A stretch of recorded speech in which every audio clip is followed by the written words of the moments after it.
Terima kasih masih berada di channel ini. Bagi mereka yang baru bergabung di channel ini, silakan subscribe, like, comment, share supaya Anda tidak akan ketinggalan info-info yang saya akan sampaikan di channel ini.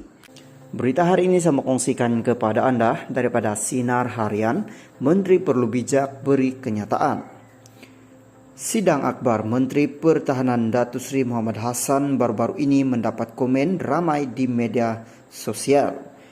Disiarkan menerusi Facebook Kementerian Pertahanan, sidang akbar berkenaan diadakan selepas ahli parlimen Rembau itu melawat mangsa banjir di Kuala Terengganu. Ramai yang memberikan komen positif kepada Muhammad kerana penjelasan yang diberi beliau berhubung kerja-kerja bantuan mangsa-mangsa banjir, terutama melibatkan Askar Melayu Diraja RAMD, begitu jelas, tidak teragak-agak dan boleh diterima. Setiap persoalan yang diajukan pemerintah dijawab tersusun seolah-olah jawabannya berada di hujung jari. Banyak perkara yang orang ramai tak tahu, misalnya tindakan RAMD sepenuhnya mengeluarkan aset-aset dari negeri lain untuk membantu bangsa banjir.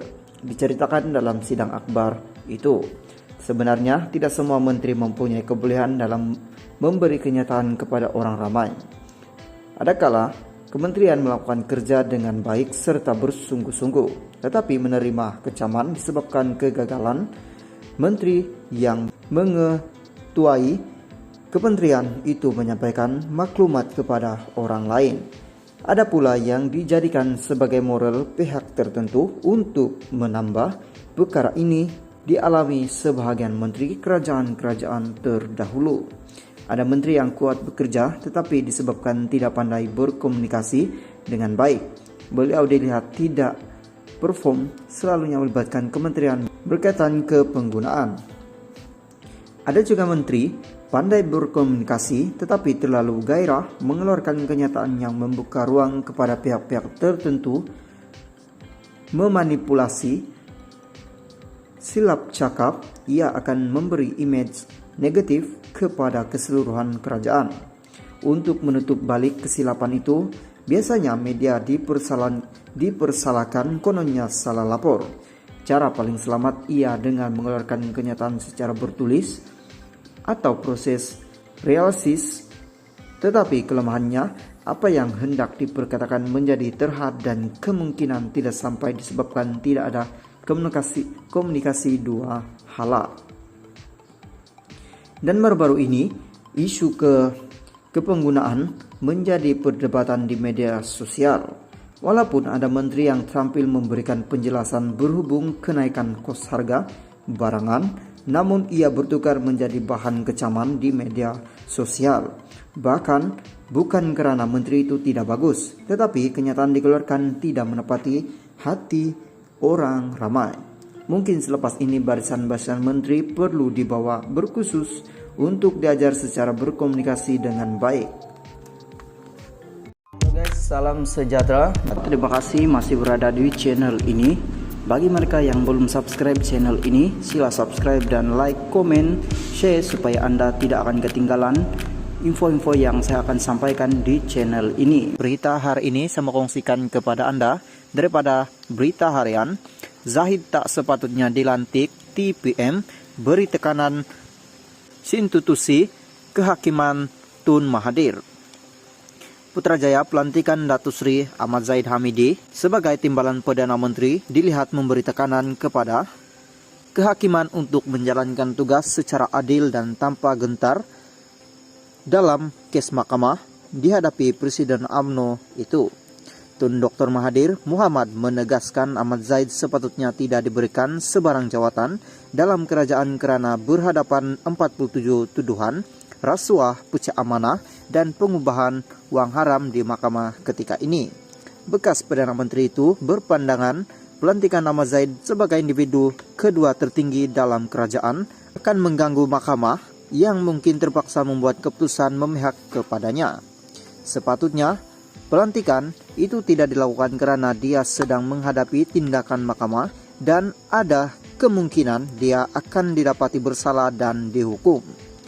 Orang sebegini tidak sepatutnya diberi jawatan yang begitu tinggi karena timbalan Perdana Menteri adalah orang yang akan ambil alih tugas Perdana Menteri jika sesuatu berlaku dan kita akan dapat seorang Perdana Menteri yang masih berdepan tuduhan mahkamah.